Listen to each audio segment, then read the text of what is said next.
Conservative media done right. You're listening to the SHR Media Network. This is the Edge of Liberty podcast.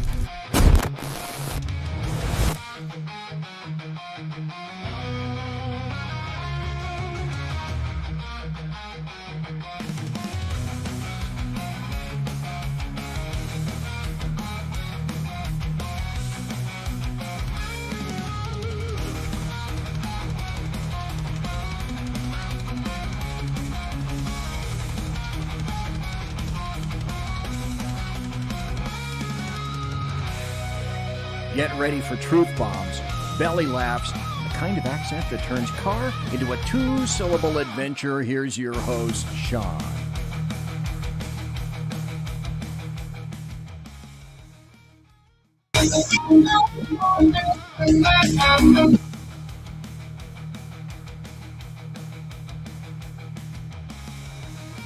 Ladies and gentlemen, welcome to the Edge of Liberty right here on the SHR Media Network. It is the 16th of March, 2026. I'm your host, Shaun. Thank you for being here.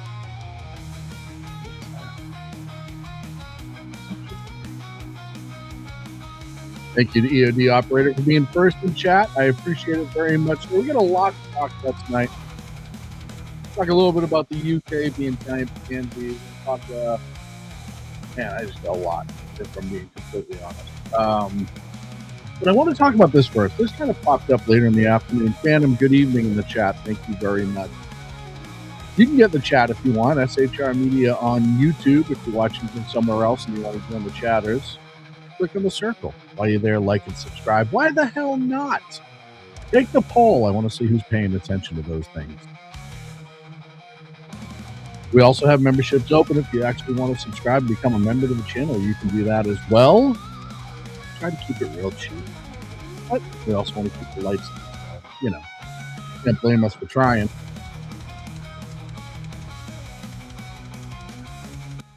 There we go. That's better. So I want to start off. This popped up just before I went live, and I just felt like it was something that needed to be talked about. And this is from John Solomon over at Just the News. If you don't check out Just the News, John's great. He's, as BZ says, and I wholeheartedly agree, he's one of the last original actual journalists out there. O2 AMT, one of our moderators as well in the chat. Thank you, O2.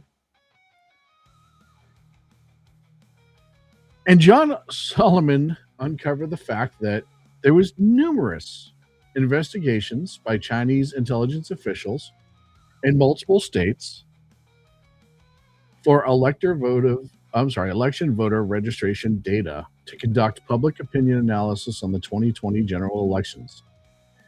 Stated a once highly classified April 2020 National Intelligence Council memo entitled Cyber Operations Enabling Expansive Authoritarianism. The heavily redacted memo, quietly declassified by the Biden administration 2 years after it was written, had escaped most public notice. This means 6 years later that the U.S. intelligence community has yet to fully inform the American people or Congress on the large amounts, breadth, if you will, but I dumbed it down for everybody, large amounts of evidence it possesses of China's actions, how Beijing got the data, and what operation it has taken or contemplated. In other words, China was interfering with our elections. Nobody is shocked by that. The Biden administration knew about it. Nobody's shocked about that. And they kind of kept it quiet. I don't know why it is so hard for people to accept the fact that China is our enemy. And I mean, really our enemy. We'll talk about this with Iran. I've said it a million times. If you don't understand that, the whole point of the Iranian strike is to stop or stave off a direct conflict with China later on, because the fuel will be cut and that'll make it harder for them, yada, yada, yada. But if you don't realize, Mr. Ready Men, BZ's in the chat, good evening. If you don't realize China is our biggest enemy, then you're absolutely got your head in the sand and you don't want to believe it. And again, I've said this a million times. Not the Chinese people. Most of them are awesome. I have many friends from China. But the Chinese communist leadership of that country, who runs everything, and suppresses who they want, when they want, and how they want, because they're communists, and that's what communists do. And they're also, communists aren't people, just so everybody understands where I stand on that too. China's biggest goal was what Russia's biggest goal used to be, Soviet Union, I should say.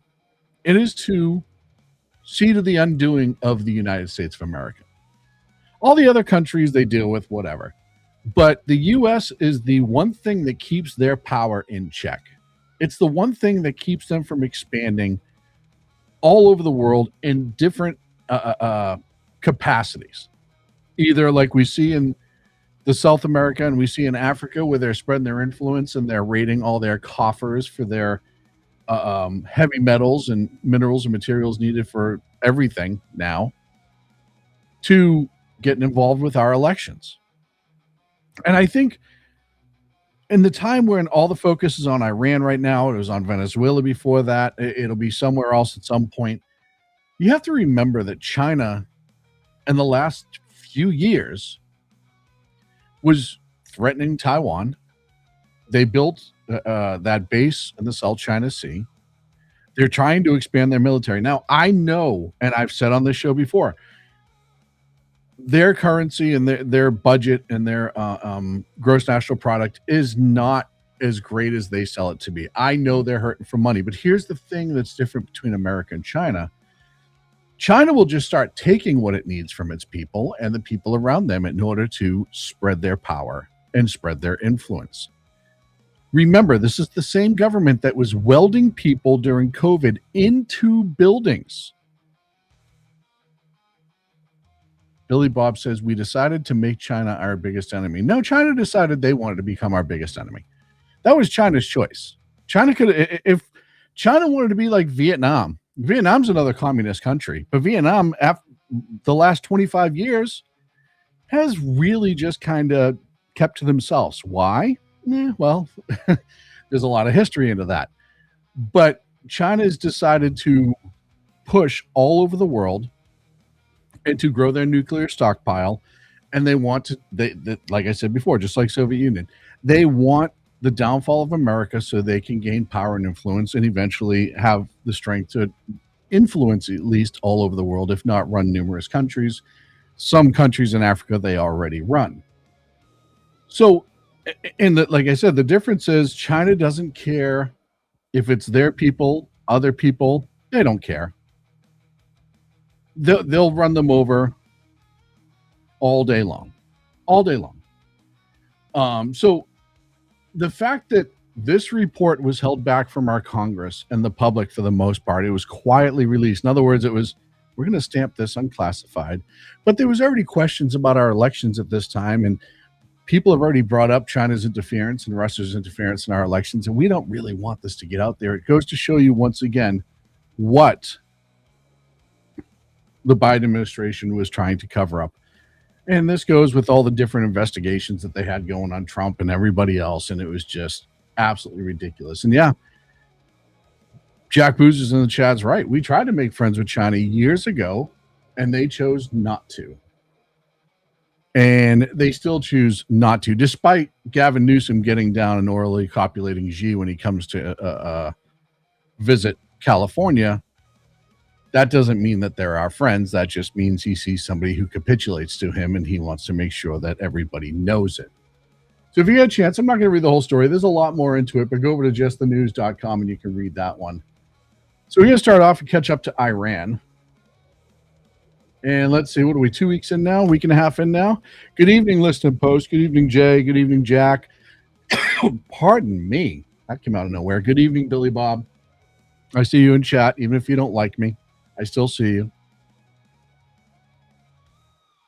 So over the weekend, the island of Kharg, and if you don't know what Kharg Island is off the coast of Iran, that's the vast majority of the oil production for Iran comes from Kharg Island. And the Trump administration has given them several chances to give up. And look, we found out today some interesting facts about Ayatollah 5.0, whatever we're on now, 3.0, the son of the Ayatollah who we killed while he was when all this started, Khomeini. And they're not, and they're doubling down on trying to attack ships going through the Straits of Hormuz. And they are also still attacking, sending missiles to other countries, and they're just being typical Iran assholes. So there's 2,500 Marines going over to secure that island, is all reports as of right now, and help secure the Straits of Hormuz. Trump's reached out to other countries and said, hey, because Iran said something to the effect of, we're only going to attack our enemies who are attacking us, which would be the U.S. Civilian ships. They have yet to touch any of our actual military ships. Israeli civilian ships, and anyone else that's involved in the coalition.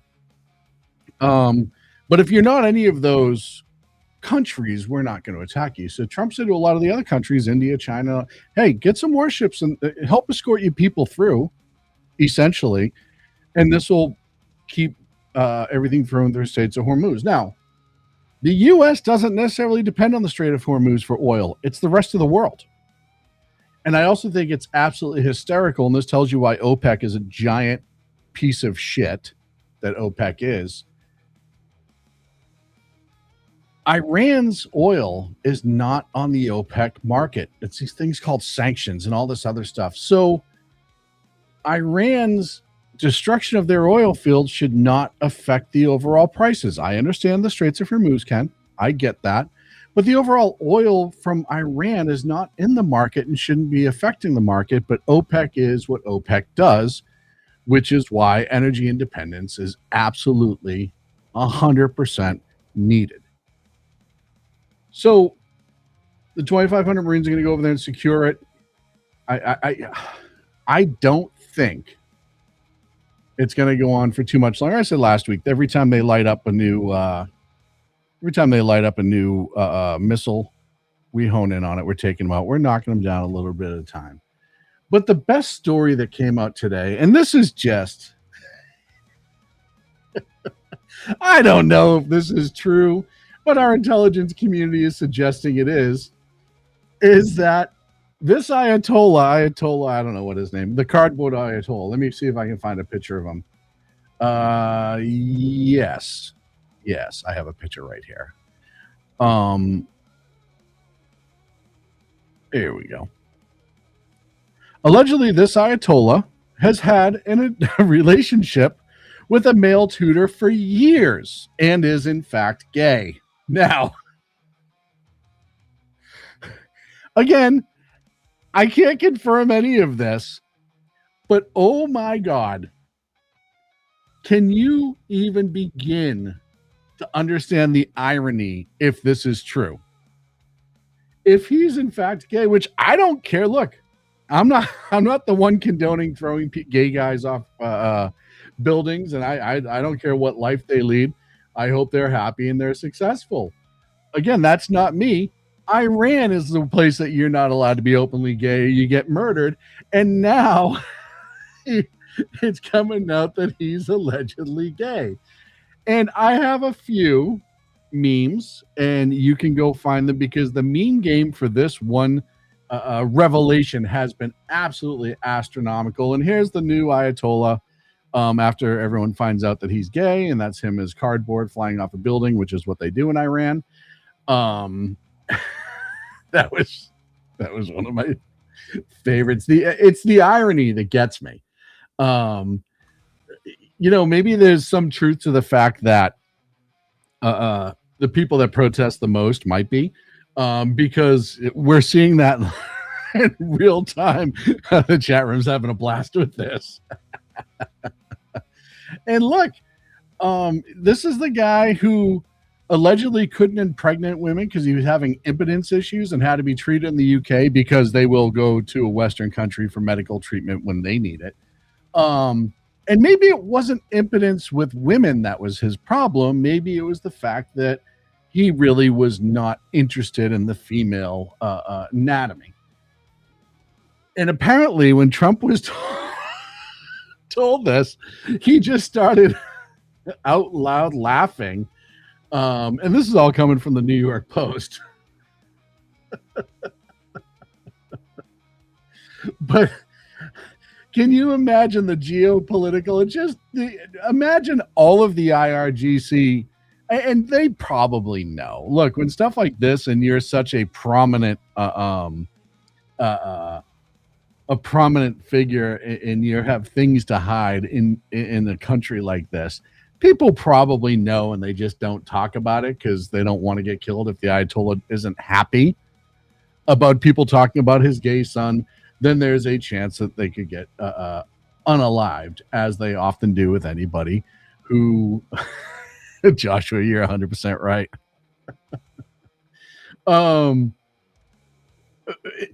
So they probably knew, and this is the last meme I'll share on this, and this one's just ridiculous. God, I'm Ayatollah Khomeini and I'm gay. I'm going to throw myself off a building. It's just, you need to be able to laugh in this day and age, and you need to be able to look at the insanity of the world that we live in sometimes and just appreciate it. Unfortunately, Hezbollah has been attacking Israel. I know the Israelis are going and making a big push on the ground in Hezbollah, trying to wipe out the last of the Hezbollah. Look, I said before, we have all the attacks that have been in the U.S. We've seen that recently. We saw the threats out of, and you know, I tell you all the time, don't take my word for it. Don't take social media's word for it. Go and do some goddamn research. Whenever something comes up, and you go on social media, like I brought up last week, TikTok is just full of these absolute bot accounts who are spreading all this misinformation. One of the ones that I see a lot, though, is when people turn around and say, oh, how is Iran? Because we had the threat in California where they said the Iran's proxies or sleeper cells may be intending to use drones to attack American citizens. And I saw so many people turn around and say, well, their drones can't even fly that far. This has to be bullshit. And I just shake my head because they're not talking about the military-made Iranian drones. Clearly, they can't fly from Iran to California. It's just not going to happen. They're talking about using homemade personal drone, not homemade, but personal drones, and they have them now where they can release items on demand. You see that with what, Amazon and Walmart and their drone deliveries. An average person can get that, and they've been training to do that. And we saw this in Iraq. One of the Iranian proxies used a small drone with an explosive attached, and they flew it, and it's one of those 4-propeller, just personal drones, maybe a little bit more beefed up than a Holy Stone or something you buy off Amazon, but not an overly expensive one in the grand scheme of things. And they can fly into civilian areas, buildings, whatever, and drop the explosive or set it off, which they have the ability on drones. Some drones will do that now too. They'll activate a light that you can push button, but instead of activating a light, it activates an explosive. But just to watch so many people only take a short piece of the headline, and I know I'm like beating a dead horse on this show by talking about this, and I'm gonna keep beating this drum because I watch so many people just swallow a headline and swallow a TikTok meme or a regular meme or a post as gospel. Yeah, EOD operator, I am sure you could have one ready in about an hour. And I'm not saying you're not intelligent, but it's not hard if you have some minimal basic training. And that's what the warning was about that came out last week in California. So not like a little skeet shooting. Dude, I'll tell you, man, that would be a blast, huh? I'm sure drones, Jonathan said that in the chat room, I'm sure drones will at someday get cheap enough that you probably will be able to use it for skeet. I know what you mean about shooting these drones out of the sky, but I'm sure at some point that's going to be the new target. Pigeon. That's what I was looking for. That's going to be the new pigeon at the gun ranges, throwing up a drone and seeing who can hit it and who can't. So we'll see. There was the unfortunate crash with the KC-135 in which 6 airmen died as a result, and it looks like 2 KC-135s. One was refueling the other one, it looks like. And again, I don't have the final report. You don't have the final report. I'm giving you what's released information. And there was some sort of miscommunication or error that cost the lives of 6 airmen, and that's Major John Klinner, Captain Ariana Savano, Tech Sergeant Ashley Pruitt, Captain Seth Koval, Captain Curtis J. Angst, and Tech Sergeant Tyler H. Simmons. So obviously a tragic loss, and we do feel for their families, and please keep them in your prayers. The Houthis are starting to make some threats again. The Houthis are allegedly the ones, and I brought up the Houthis before. All of these proxies require the Islamic regime of Iran to exist for them to continue existing. Iran funds all of them, if you did not know that. Iran gives them all weapons, if you did not know that. So their existence is dependent on Iran Islamic regime maintaining power. And I said this before, and they're going to, and we saw this with Hezbollah. Hezbollah, as soon as Israel really started to put the pressure back on them again, what was it, 4 or 5 days ago, they just started launching everything they had. And I'm sure some of it obviously was to target people, but also some of it was before it could get caught.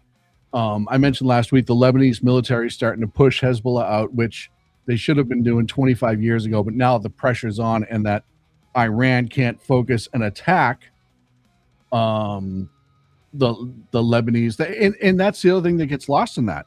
The reason the Lebanese military did not move on Hamas in the past is because they were afraid of what Iran would do to them.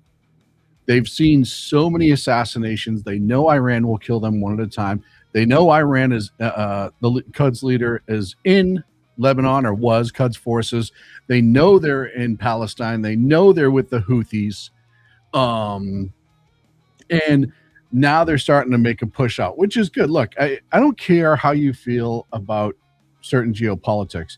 We can all agree that terrorist regimes who indiscriminately go in and murder children and kids at a rock concert and just blow up schools and all this stuff like Hezbollah, Hamas, and the Houthis have been doing for years, eliminating them is bad, right? Like, I think that should be like, that's like everyone agreeing that Hitler sucked, right? And Hitler was no good. And he was a monster and he was a horrible human being. The same about Stalin and Mao and Pol Pot, and the list goes on and on and on. We can use certain people to kind of unite around and go, yeah, I'm glad that fucking guy's dead. I'm glad. Are you glad? Yeah, we're glad. That's good. That's what it should be. That's who. And we don't see that in America right now, which is infuriating, because people would rather defend the Iranian regime and all of these terrorists. We saw the Michigan incident where, hey, hats off to that security guard who plugged that dude because he had a truck full of explosives and he was mad that his brother was killed by Israel. His brother was a Hezbollah militant leader. So yeah, definitely hats off to that dude. And I know I said this the other night, but hats off to the Old Dominion ROTC who beat the bag out of that other terrorist. That's a whole story that I'm not getting into tonight, but never should have happened. He never should have been walking free. Thank you again, Biden. But you can't even get Democrats and the progressives here. And I'm going to talk a little bit about Bill Maher in a couple minutes, because Bill Maher has seen the canary in the coal mine. He's seen the writing on the wall. He's seen, and I don't necessarily know if Bill Maher is as much of a centrist as he portrays himself. Of late, he's portrayed himself as a very Kennedy Democrat, JFK Democrat from back in the day, where he's more to the center. Yeah, there's still some of the hippie things, which is fine. Like, I think most libertarians fall in line with that too. And it's just, hey, as long as I'm doing this in my house and I don't want you to bother me and cool. He's got some things I don't agree with. But Bill Maher has been screaming on the left side for a while of, hey, you idiots are going too far. And you're the entire reason why the Democratic Party looks like a whole bunch of assholes on a regular basis. Yeah, he is. And, you know, Joshua, sorry, I agree with you to a point. But I also try to keep in mind that if this is truly who he is, and he stays in his position because that's what he believes in his heart, I can respect that much more than somebody who picks and chooses a side in order to go for popularity. And he could be doing that. I don't know Bill Maher personally. I followed him for years. Jon Stewart back in the day used to be much more equal opportunity too, back when he was really funny. Even with things I didn't agree with, I used to think Jon Stewart was hilarious just because of the comedic writing, not necessarily because I agreed politically. Bill Maher, though, has taken it to a new level. And on his show, you know, I played the clip last week where he absolutely annihilated Adam Schiff with the whole Libya thing. But this week he's got that Sunday, I think it's a YouTube show where he sits around, he smokes pot with individuals and has conversations. And he had Jerry O'Connell, who's an 80s, 90s actor. And they were talking about Hollywood. And of course, last night was the Oscars and nobody gives a shit.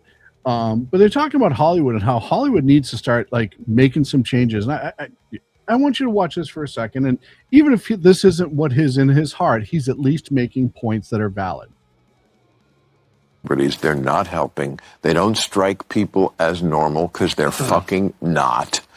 Democrats already have a problem with people thinking that they are not the common sense crowd. And then when they see, the Chapel Roans and the Billie Eilishes of the world who don't act like normal people, and then whatever they're saying just strikes everybody in America who's a normal person as, oh God, all right, here's more of this stuff where you can't relate to a real life. And of course there was comedy in there about it's so easy to show celebrities acting crazy. Democrats really need to cut loose the celebrities. They're not helping. Conversation in the chat room right now with Joshua and a couple others is whether or not he believes it or if he's just saying it for the money. Either way, what he's saying right there is 100% factual. He had that whole speech when Nancy Mace was on about all the things that Democrats have somehow attached themselves to and then said, if you don't agree with us, you're a monster, you're a bigot, you're a homophobe, you're a racist, and how that is a wrong approach. And how it's shitty to put people in that sort of confines one way or the other and not have any discussion about things, which is what the Democrats were doing. Look at the trans issue. If you didn't immediately say, yes, I think the trans should 100% be grinding while I have children in the crowd in front of them in a library or school or whatever, if you didn't agree with that, you were immediately a bigot or a homophobe.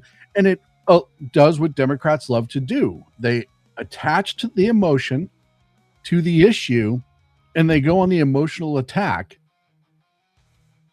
because it's harder to defend emotion than it is logic, right? It's harder when people are all emotionally upset to turn around and try to have a logical conversation with them. And then they throw out the insults, the Nazis, the bigots, the homophobes, yada, yada, yada, as kind of icing on the cake. That's the Democrats' approach for the last, 20 years now for everything. Every single thing that they approve or they try to push, then they immediately attach the emotion to it. I remember when he said that I hope America goes in recession just to hurt Trump in his first term. Yeah, I'm not saying Bill Maher's my favorite conservative out there, Joshua. Please don't get me confused. But one of the things that Bill Maher has done that most on the left won't do, and he took a lot of shit on the left for it, is he actually went and had dinner with Trump at the White House. And then he said he understood Trump. And I think Trump actually made a positive impression on him, and that he totally got where Trump was coming from and a lot of things and how Trump approaches things. But he also said that for all the mean, horrible shit that he said about Trump in the past, Trump was jovial with him. And he took a lot of guff from the left, especially the super progressive left. I see Anna Kasparian mentioned a few times. She was one of them. And he had absolutely annihilated her on where she would rather live. Iran and Israel last year, just destroyed her. But he actually came out and said good things about Trump afterwards, and the left went fucking crazy. And this whole thing was like, we can't essentially, and I'm paraphrasing, we can't sit on either side of the room and throw shit on each other and expect things to be accomplished, which I do agree with that approach. Conversation is key to solving problems, and you can agree where you can agree and he's brought that up too, is saying, hey, there's a lot of things we agree on that don't get done because the progressive lunatics, he blames the progressive lunatics, stick their nose in and become a problem. And so many things are, I will never, ever, ever approve this just because Trump is attached to it. So, like I said, he's definitely not my favorite person in the world. I definitely don't think he's a super conservative. But if what he has been saying the last couple years now is truly in his heart, and it's not just for sale, which it could be, I'll admit, then it's good to say, look, if Democrats start listening to Bill Maher as for policy and his approach, that's going to be really bad for conservatives. Because if all of a sudden they show that they're willing to hang out with more centrists and have more centrist ideal and separate themselves from the ultra progressives, that's where the independents start coming into play. And I want you to think about that as we go into the break. Speaking of, I need to take a break. Please like and subscribe. Thank you so much to everyone who's in chat. Thank you so much for everyone who's watching. Our memberships are open. If you want to join, you don't have to, but it's a great way to help support the channel and keep the lights on. We're not afraid to admit that we need the help when we can get it. We'll be right back. Conservative media done right. You're listening to the SHR Media Network. Welcome to the SHR Media Shop. This is not just merch, it is a statement. SHR Media is built as a rebellion against the mainstream. We deliver truth without a filter or permission. When you wear our gear, you are standing for liberty and unapologetic free thought. Every piece is a badge of support for independent journalism. Wear it loud, wear it proud. Support the mission and join the rebellion at the SHR Media web store. Are you looking for a way to boldly express your faith and love for your country? And check out Seven Armors, the premier apparel company for patriotic men of God, where faith meets freedom in style. Our t-shirts are more than just clothing, they're statements. Bold, stylish, and meaningful. From timeless messages to modern designs, we've got something for every patriotic man of God. Wear your beliefs proudly with Seven Armors gear. Don't miss the chance to wear your faith and freedom on your sleeve. Visit 7armors.com today and join the movement. That's the number 7armors.com. Hello, friends. Do you have a moment so that we may discuss our Lord and Savior Minarchy? No, seriously, I'm just kidding. Hi, my name's Rick Robinson. I am the general manager of KLRNradio.com. We are probably the largest independent podcast network that you've never heard of.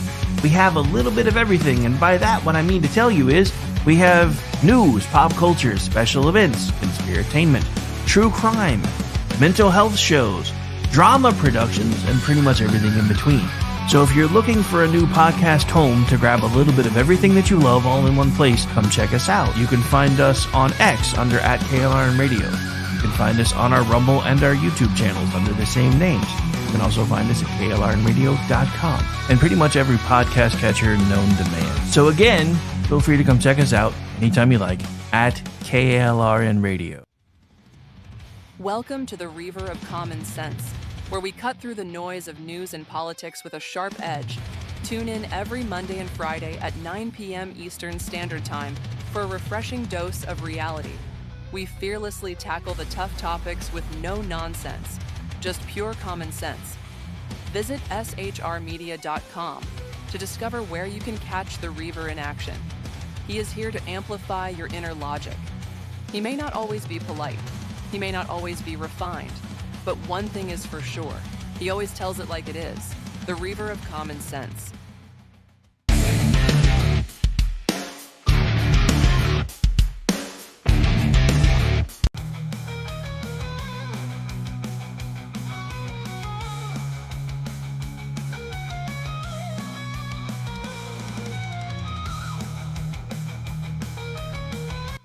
Ladies and gentlemen, welcome back to the Edge of Liberty here on the SHI Media Network.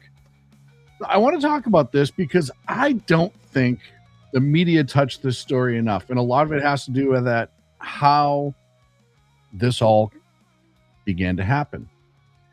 Over the weekend, outside Riverside County, California, federal agents and local officers concluded what was called Operation Safe Return. They rescued 37 children who were being preyed upon by traffickers and identified over 50 missing kids across Southern California and Nevada. but that was just the beginning. So thank you so much, the Riddler, for your kind words. We greatly appreciate you. I want to remind everybody that under the Biden administration, with all these NGOs, with the kids that were flooding over the open borders, and all these NGOs that were getting humongous government money, we're taking these kids and they're supposed to give them a safe place until they could be either reunited with family or what have you. 233,000 of them went missing. 233,000 of them went missing. Now, since Trump's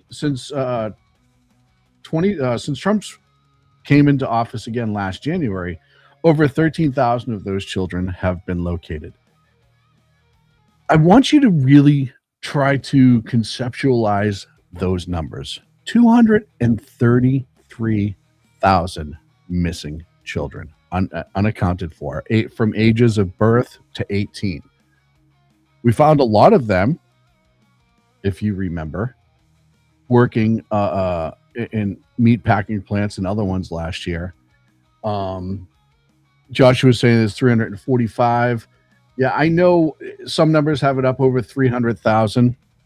Even worse, because when you look at those numbers and you look at the massive amount, I mean, that's small cities. And the city I grew up in right outside Boston is 100,000 people right now. It's 3 times that if it's up over 300,000. Even if it's not, even if that 233 is accurate, it is mind-blowing, evil, and disgusting. And it's incredible to me how when you have an operation like this, the news looks the other way. Why? Well, because a lot of this was caused by the open borders, and they don't want to talk about that, so they don't want to talk the victory of that. Like I said, yeah, there's trafficking everywhere. Mark said there's trafficking in Detroit. Every major city has it. And from what I've been told, just from cops that I know and stuff like that, it's the medium cities that are the problem, because the medium cities don't necessarily have the law enforcement infrastructure to actually save these kids. But that's neither here nor there. We could talk about the operational part all along. I just want to talk about how the media is burying these stories and how it's insane. They've caught 80 kids harvesting marijuana in California, according to Joshua. Yeah, it's everywhere.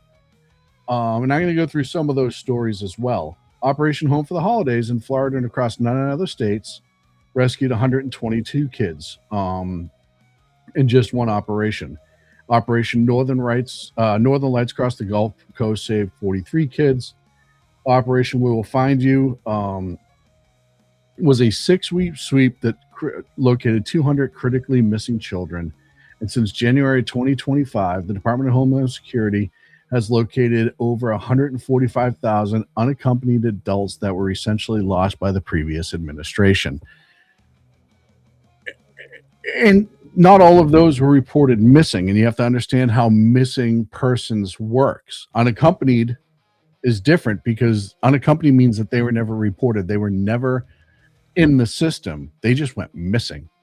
And nobody ever picked up the phone and said, hey, this kid's missing, because they were afraid to, because they shouldn't have been missing. And it was why we found out that huge number of those NGOs, which gruesomely, in my opinion, and some will say intentionally, allowed those kids to disappear.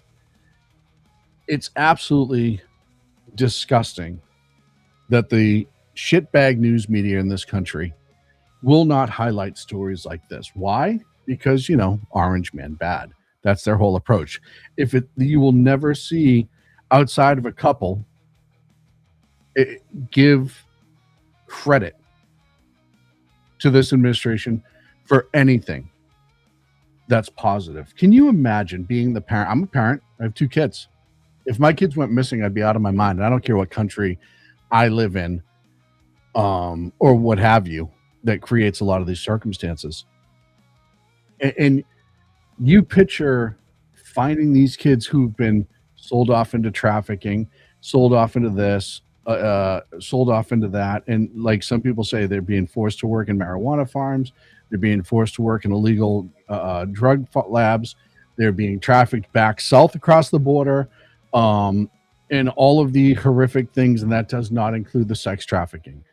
I haven't even mentioned that yet, which is a humongous portion of it. If you go down into Southern California and Northern California, you go to these high prostitution areas, you see these 16, 17-year-old girls out there. And we know that because social media, something social media does well. And yeah, they also, unfortunately, potentially could be harvested as well. So people may not remember, under the first Trump administration, the marshals used to run these operations a lot too, and you didn't hear about that then either. And those were kids that were reported missing, and that happened quite a bit. It's always been a focus of the Trump administration, and this one as well. And a lot of it is because of the Lake and Riley Act, and Trump's work with that, and then obviously getting law enforcement to get themselves in gear, and giving them people. You can go back. I remember this when the Biden office, or when Biden came into office, they stopped a lot of the funding for a lot of these operations and forced them to do other stuff. So, you know, you have one administration who is putting focus on finding kids and the other one who is ignoring it and lost anywhere between 233,000 and 345,000, depending on which estimates you look at. It's just heartbreaking. It goes back to why the open borders disaster of all the things in this country, that open borders has destroyed. I honestly think politics is politics. I get that. I get voting before everyone in the chat room jumps down. I get all of that. But the fact that 250 to 350,000 kids were allowed to go missing because of these open borders. Because in my opinion, the Democrats were so hungry for redistricting, and they were so hungry to change the balance of power in this country, that they absolutely let those kids be victimized. And it's grotesque. Our children are our most innocent asset, our most innocent aspect of our society, is what I meant to say.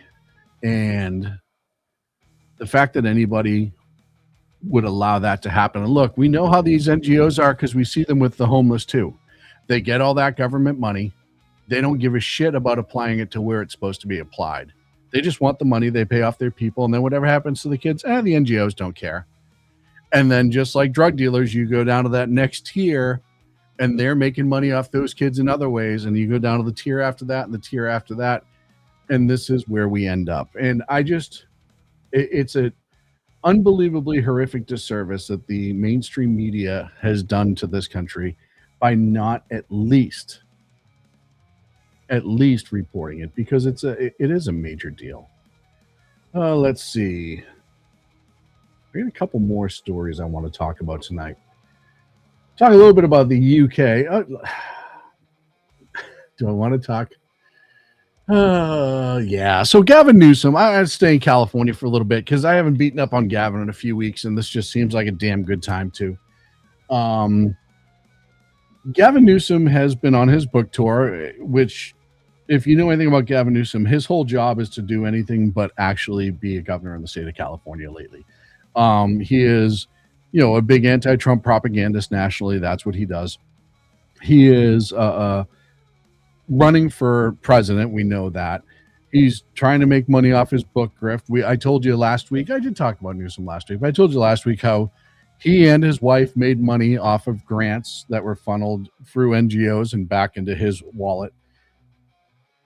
Gavin Newsom and his Izzy and the other two little idiots that work on his campaign, or his press office, sorry, it's a campaign, but a press office, are just the ultimate in grifters. Everything that he does is a lie. Everything he does is bullshit. All he does is try to drop these one-liners that can be used in social media to try to seem like he's this unbelievably smart and savvy human being, when he's really the biggest, greasiest, horrific, narcissistic, I can't say that, prick that's in politics today. Look, there's a lot of them who fit that bill. I understand that. Gavin brings it to a new level, and he has been for years. Like I said, Gavin hasn't changed. The only thing that's changed is now he says Orange Man bad things, and the mainstream media and progressive left just spark like seals and applaud, and it doesn't matter how ridiculous his claims are. They just sit there and try to massage him because the enemy of the enemy is my friend. They're not going to vote for him. Polling's already shown that. He's not going to be the there's no way do I believe that he'll be the DNC nominee, but they're using him like they do with so many others, like they did with Bernie or whatever, because right now his light is light enough that it's reaching enough people that he's a useful idiot. And the worst part is, like Kamala, he thinks he is in charge. He thinks like he's the man. And if you follow politics and if you look at this from a 30,000 foot view, he is absolutely a useful idiot at best. And when it comes time that these primaries are going to start, which is going to be any time now, really start soon, you're going to see that the Democrats are going to try to elect the black woman and the gay guy. I think that's going to be they're going to absolutely, they're convinced that the reason Kamala didn't get elected is because they didn't lie enough and she wasn't in front of enough people for long enough for people to really like her. And then they're going to throw Buttigieg at it because they need to check that box, because that's what Democrats do. It's all about checking boxes, right? Drew Wizdrex says, my mom is Obama's biggest fan and now she hates him. A lot of people have come around to that. They see, when you have the luxury of time and to look back and you see the reality and you see the big picture, you start realizing how horrific a lot of people were. But let's beat up on Gavin. So Gavin went out in part of his book tour and he said this with 100% confidence in his voice. He's talking about how wonderful California is and how great of a governor he is. And I'm going to let him dig his own grave and they'll come back and comment. Rates in America, Texas, the most regressive. Texas taxes poor folks more than we tax our richest. The question for you is, who's the higher tax state? California or Texas? Who are you for? Are you just for the 1%? Or are you for the 99?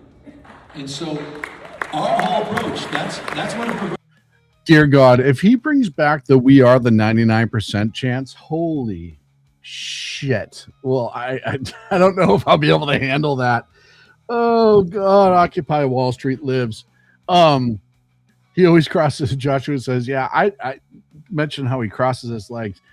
I don't understand as a male how you can cross your legs like that and be at all comfortable. I'm not saying, I'm not passing judgment in the sense of I know what's going on with him, but it's really weird. So anyhow, he makes this ridiculous statement. He goes out and he portrays it on his ex like he is just 100% factual on this. And it only took a few minutes for somebody posted the reality. And this is from Wallet Hub 2025. Now, if you don't know what Wallet Hub is, they track all this sort of stuff. Yeah, they're a private company. If anything, in this field, it kind of would think that they would lean left because that's usually what happens. And I'm not saying that's entirely the case. But let's go through the top 5 tax-burdened states in the United States of America. And amazingly, number 1's Hawaii. Total tax burden is 13.9%. Property tax 2.57. Individual tax 4.18. Total sale and excise tax burden 7.17. New York second, 13.56. Florida 28, 576. Yada yada yada. California is the 4th. Total tax burden in California is 11%. Total property tax burden is 2.78. individual income tax burden 4.87, and excise tax burden 3.35. Their fourth most tax, and I know this because I live here, in the country. And Gavin Newsom knows this. He's not stupid, even if he's a moron. He's a greasy politician. He's a lying sack of shit who will say anything to sell a book or absolutely gain some power or think he's going to gain power. And this is another story from California, and this is under Newsom's watch because he's been governor now forever, it seems like. It just won't go away. CBS News reports hundreds of California businesses registered with the Secretary of State may be fraudulent. And this is the guy who wants to be the president. More than 800 business registrations filed last year in California may have been fraudulent, according to CBS News California. The figure represents a small portion of the more than 3 million businesses registered in 2025. Okay, I still don't know. I still don't know why people are registering businesses in California, but I look, to each their own. Listening Post Studio says, suck it, Shaun, I'm better than you. Wait, this might mean I'm worse. You're definitely worse than me, my friend. Identity theft experts say criminals are creating fake business entities by targeting a specific population, legal immigrants. People can register a business, such as a limited liability or stock corporation, through California Secretary of State. Typically, it requires cursory information about the business name, who's a part of the business, and a fee. It's $800, by the way. The Secretary of State's office says using it to secure the portal means stronger protection from businesses around identity theft. So we talk about fake businesses and we talk about illegals, and look, everything that you see in Minnesota and all the other states with the child care fraud and all that other shit, it's definitely happened in California too. And these are just the ones that they know of in California. That's not all of them. That's just the ones that they know of. And as you and I both know, when it comes to crime, you never get all of them whatsoever. Speaking of Michigan, well, I mentioned Minnesota, but we'll talk. I mentioned Michigan earlier, so it works. Give me a fucking break. I was close. Minnesota, Michigan. I know where they are. There was a car theft ring busted in Dearborn, Michigan. The group, including Mohammed Al-Hilo and Mohammed Al-Ali, common spellings, are charged with stealing over 400 vehicles valued at $40 million from 2023 to 2025 and shipping them to the Middle East. So, it's not just daycare fraud and healthcare fraud and all the other frauds that they're doing. It's cars too. They're stealing cars too. And, I understand that most of them are doctors and lawyers just trying to find a job. And some of them, find other jobs in other places. I'm kidding when I say I know they're all doctors and lawyers. I feel, in Dearborn, Michigan. Dearborn, Michigan? No way. Yeah, well, isn't Dearborn the city that has Islamic writing on the police patch now? So, yeah. Oh, I forgot this meme earlier. It's not really a meme. It's just a photo. But when I was talking about the gay Ayatollah, there are so many that were put up so fast. I could not keep up with them when I was trying to prep for the show. I mentioned earlier the homeless issues under Gavin Newsom. Did you know that Dearborn, Stan. I saw somebody say, I lived and grew up in New York and our price of beer were insane. Yeah, I believe that. New York's an expensive state as well. The city of Los Angeles, speaking of the homeless crisis, bought a Ramada Inn for $10.2 million to house the homeless. I want you to think about that for a second. They bought an old hotel for $10.2 million of tax money. I guarantee you federal tax money was included, so don't just say, well, that's just California. No. When they make purchases like this, they grab from all the coffers. Since then, they started sending money to the NGOs to take over the project. As I mentioned earlier, as it goes, the NGOs start getting all of this money and do nothing with it. Prepare not to be surprised by what happens next, because you're not going to be fucking shocked at all. The recent audit and report on it says no work is being done and there's money laundering going on. One person was quoted saying, "For years, neighbors say the construction has been slow. Where are the workers? Where is the urgency? For almost 4 years, the property has sat unfinished. And why does it take so long with such a giant waste of money? Because Gavin Newsom is your governor. That's why it took so long and there was such a large waste of money." Let's see. We were talking about expensive states, red states, blue states, and all the most expensive states. I know BZ talked about the new wealth tax that's going on in Washington. I think everybody on the network has, if I'm being completely honest. I know Big E did as well. But I have to mention it because if nothing, media is not repetitive on some level. But Starbucks now joins a list of companies fleeing Washington. Starbucks is taking off from Washington. Remember, it started in Seattle. The former CEO announced last week that he was moving to Florida because of the new Washington tax laws. I just saw a report that the Washington Ecological Division, whatever their We Love the Land people is for the state of Washington, is now, they have what's called holding ponds, and a lot of farmers have them. I guess they're like retention ponds to hold water so they can feed and water their cattle. And this Washington, I'm sorry, saying California, this Washington Environmental Bureau is now fining people for having illegal ponds. Many of these ponds have been on the property for dozens, if not decades of years. Decades of years? Dozens of years work. Decades of work was all bad. And they're billing people unbelievable in the millions of dollars, and some fining them for having these quote unquote illegal ponds because, you know, government controls water and rain apparently. But now you're seeing Starbucks getting the fuck out of Washington as well. And this is exactly what happens to blue states. Starbucks isn't going to Florida. Starbucks is going, I want to say it was Tennessee or Kentucky. It was one of the two where a lot of people are starting to move their business to. But just think about that. As all of these progressive states, California, Washington, Oregon, all celebrating how they're taxing the rich, you see exactly what happens.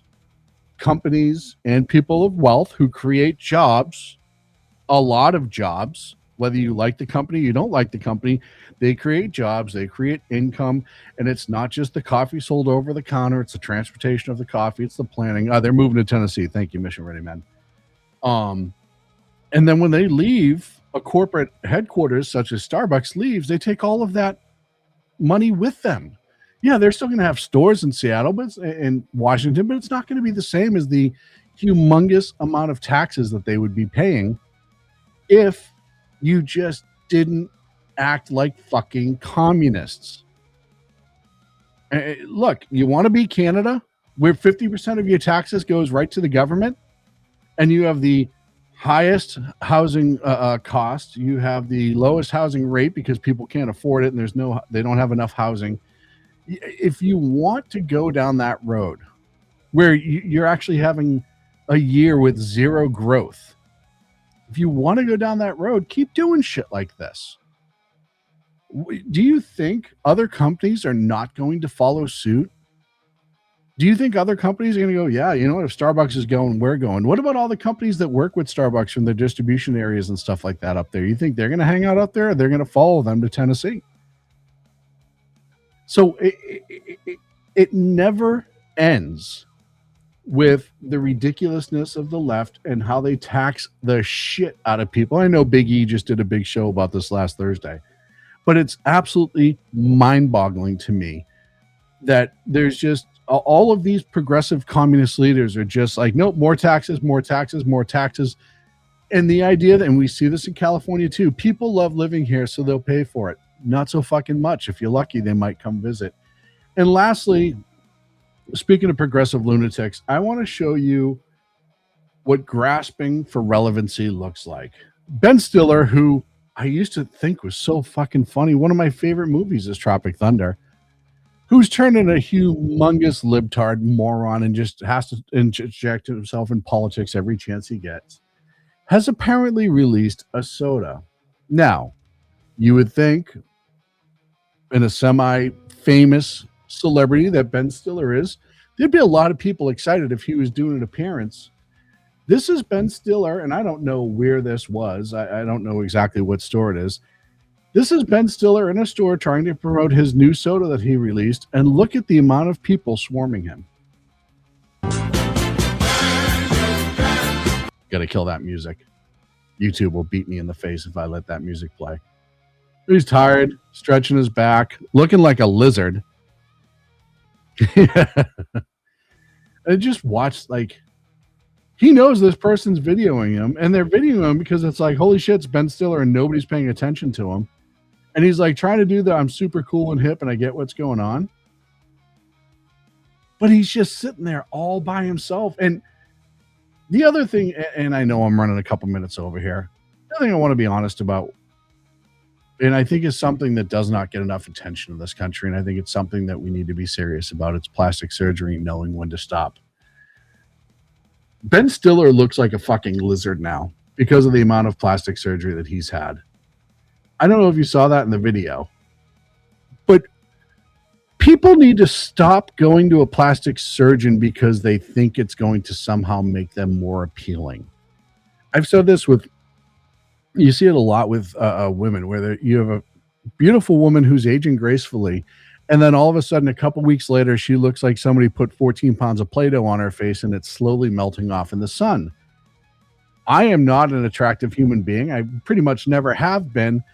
But if I had billions and billions of dollars, I still wouldn't get plastic surgery. You know why? Because it's really weird when somebody walks up to you and their face looks like this. It's and celebrities are doing it left and right now. And look, maybe it's going to work for them, but I just don't think so. It's an epidemic in this country that needs to end. And people, look, if you know somebody who's considering horrible plastic surgery, and I'm not saying like get a little thing cleaned up, whatever makes you feel good about yourself. I'm talking about like the complete plastic reconstruction. Yeah, Helen Mirren is still beautiful. I agree with you. She is. Have this conversation with them and show them pictures of celebrities that look like lizards that once used to look like absolute normal people, and help them out. Friends don't let friends turn into lizards. And that's going to be my public service announcement for the night. Folks, that's it for me. Thank you so much for being here on the Edge of Liberty on the SHR Media Network.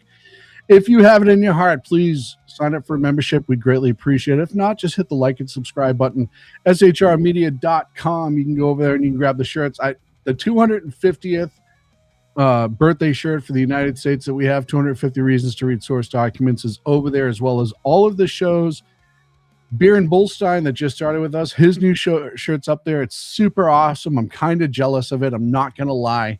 Our friends over at Seven Armors and Carrie Girl did such a great job designing that shirt that I'm a little jealous. I'm a little jelly, not going to lie. So you can grab them. You can grab some cups. All that stuff is over there. Just check it out. I'm going to be back every Monday.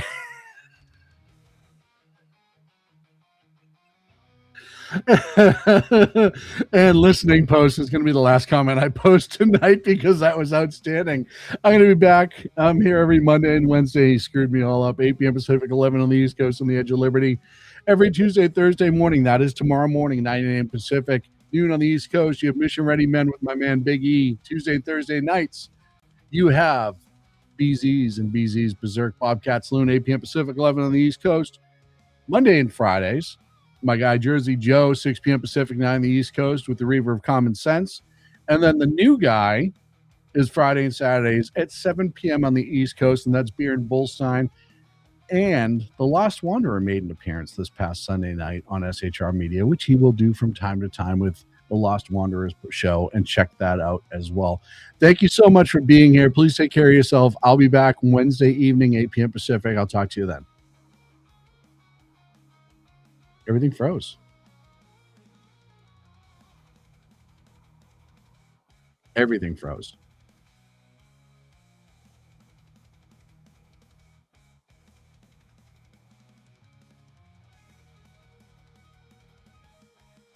Weird.